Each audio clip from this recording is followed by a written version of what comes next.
Selamat pagi saudara-saudara yang dikasihi Tuhan. Kita jumpa lagi dalam renungan pagi GPD Bethesda Makassar.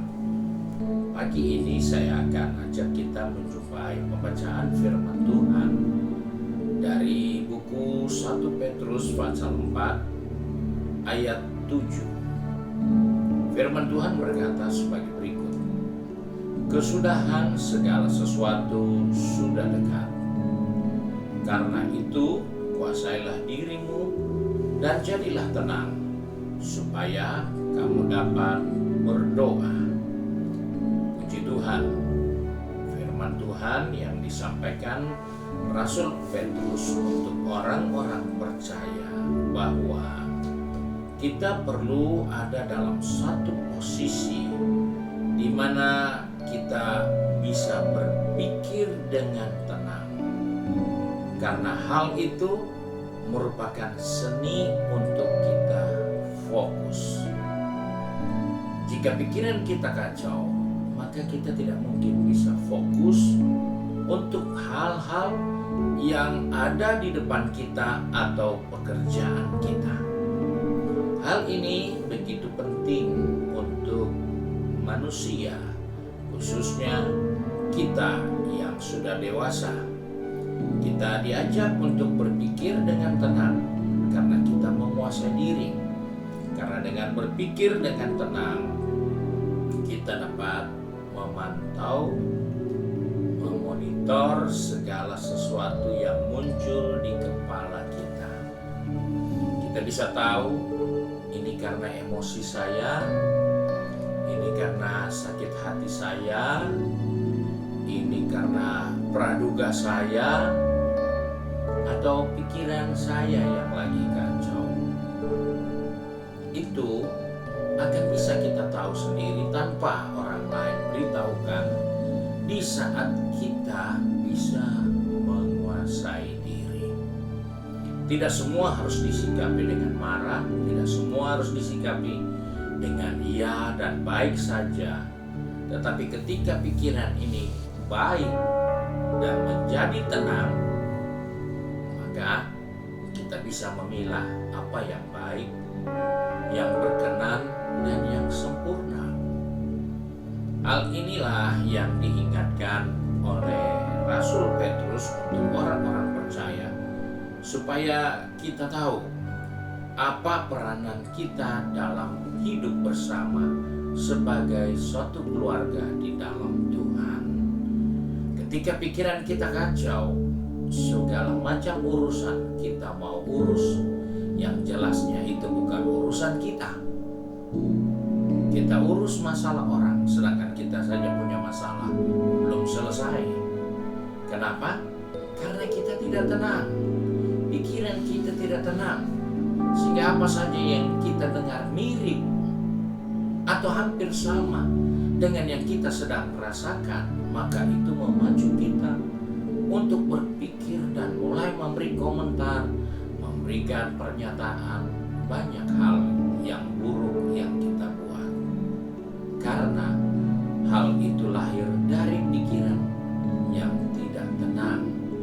Nah, sebab itu Petrus katakan, kita sudah ada di saat-saat yang berbahaya, karena kita ada di akhir dari segala sesuatu. Tidak lain berbicara tentang akhirnya dunia tempat kita tinggal ini. Di dalam menghadapi hal-hal ini, maka kita perlu ketenangan. Menyikapi segala sesuatu perlu ketenangan untuk mulai menganalisa perjalanan, pekerjaan, usaha, dan situasi yang kita sedang hadapi hari-hari ini. Kita bisa melihat jumpa seorang yang bernama Yunus dalam Alkitab. Dia kacau, dia tidak bisa kuasai pikirannya. Ketika dia mendapatkan perintah untuk ke Niniwe, dia tahu negeri itu jahat. Dia tahu negeri itu tidak takut Tuhan. dan dia mendapatkan perintah dari Tuhan untuk memberitakan kabar supaya orang Niniwe berhenti berbuat kejahatan. Yunus punya pikiran, tidak ada masalah, kenapa cari masalah? Orang yang sudah hidup dengan dosa, sekarang kita mau larang dia untuk tidak berbuat dosa. Itu tidak mudah. Sebab itu Yunus lari dari perintah Tuhan.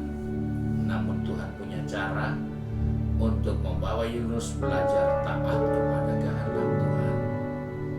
Dan kita tahu dia ada di Niniwe, di mana negeri itu harus dijalani, luasnya dijalani 3 hari.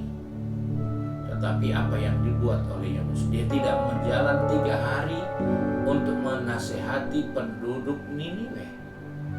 Dia hanya jalan beberapa saat untuk mulai coba memberitahukan, berhentilah berbuat dosa, berhentilah dengan kebiasaan yang salah.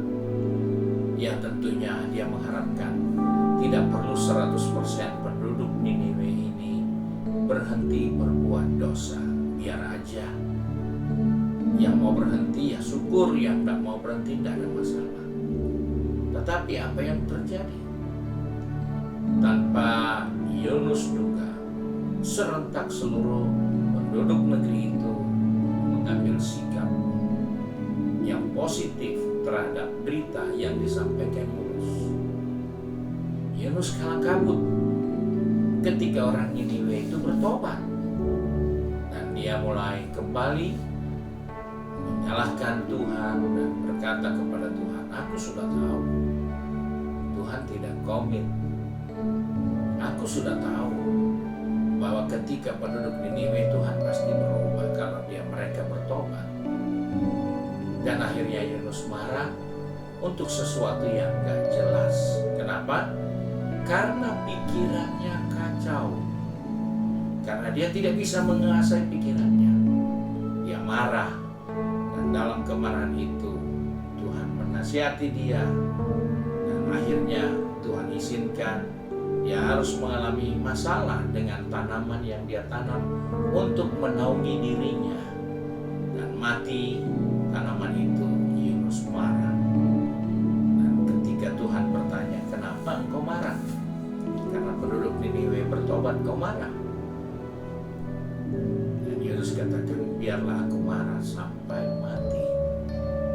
Kita tidak pernah dengar lagi cerita Yunus. Ketika pikirannya kacau, ketika hatinya gundah gulana, ketika dia tidak dalam keadaan tenang, dia memilih hal yang buruk untuk dirinya. Sebab itu kita belajar dari firman Tuhan ini, kuasailah dirimu dan jadilah tenang. Karena jika engkau tidak tenang, pilihanmu rusak, pilihanmu menghancurkan kamu, pilihanmu akan membinasakan dirimu sendiri. Sebab itu mari Rasul Petrus katakan, kesudahan segala sesuatu sudah dekat. Mari kita hidup dalam penguasaan diri. Puji Tuhan, Tuhan berkati kita. Mari kita satu dalam doa. Kembali kami datang kepada Bapa di surga dengan mengucap syukur karena kasih setia Tuhan. Engkau mengingatkan kami bahwa segala sesuatu akan berakhir dengan segera. Sebab itu Tuhan, tolong kami, pegang tangan anak-anak-Mu, pertetapkan langkah kaki kami, supaya kami menyikapi hari-hari dengan pikiran yang tenang dalam penguasaan diri. Karena dengan demikian kami akan fokus dengan hal-hal yang lebih penting dari sekedar mencari nafkah, dari sekedar menyelesaikan pekerjaan, dari sekedar mencari sesuatu untuk kebutuhan yang sementara ini. Sebab itu Bapa, Kau tolong anak-anak-Mu yang sudah ada di tempat pekerjaan-Mu, mereka maupun di tempat bisnis dan juga di kampus, serta kegiatan di rumah kami masing-masing. Ajarlah kami untuk hidup dengan tenang. Ajarlah kami untuk dapat selalu menguasai diri, sehingga segala sesuatu tidak perlu diselesaikan dengan emosi, dengan marah, dengan sakit hati karena pikiran yang tidak tenang. Sebab itu Tuhan, tolong kami sepanjang hari ini dari terbitnya matahari hingga terbenamnya. Biarlah Tuhan dipermuliakan oleh kehidupan kami karena sikap hidup yang tenang dalam penguasaan diri tampil dalam kehidupan kami semua. Terima kasih Bapa untuk berkat-Mu sepanjang hari ini. Kami berdoa dan mengucap syukur dalam nama Tuhan Yesus Kristus, Juru Selamat kami, Majikan yang baik dan setia. Amin. Puji Tuhan. Tuhan Yesus memberkati kita dan selamat pagi.